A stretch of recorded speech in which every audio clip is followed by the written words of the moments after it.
The coronavirus pandemic has affected all aspects of life in Israel. Where were we before the outbreak, and what can we expect in the future?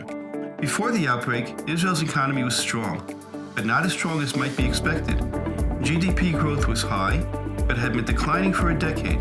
Price levels dropped, but remained high compared to other countries. Inequality has also declined, but is still among the highest in the developed world. Israel entered the corona crisis after the deficit rose to 4% of GDP, higher than the target set for 2019. Maintaining a low deficit while the economy was strong would have eased the effects of the crisis. The deficit is now expected to be higher than 10% in 2020. Israel's healthcare system entered into the crisis with deficient budgeting, infrastructure, and human capital. Two factors that have contributed to the relatively low mortality rate from corona to date are Israel's relatively young population and the young average age of those infected. However, we also need to look beyond the virus and find ways to deal with challenges like indirect mortality, death resulting from postponing routine medical treatments and diverting already limited resources to treat corona patients. Israel's education system has also experienced a crisis with the coronavirus outbreak, yet this crisis may also accelerate a real revolution. Experience gained in using advanced teaching technologies could advance the system, but it's important to ensure that these changes don't harm students from low socioeconomic backgrounds and to find ways to encourage social encounters and develop interpersonal relationships.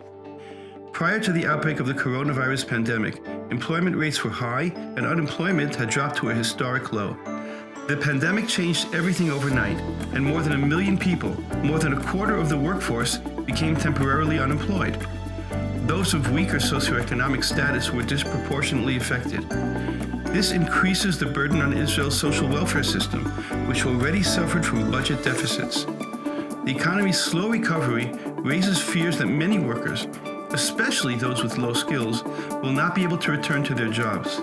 However, new opportunities to work from home may benefit certain population groups.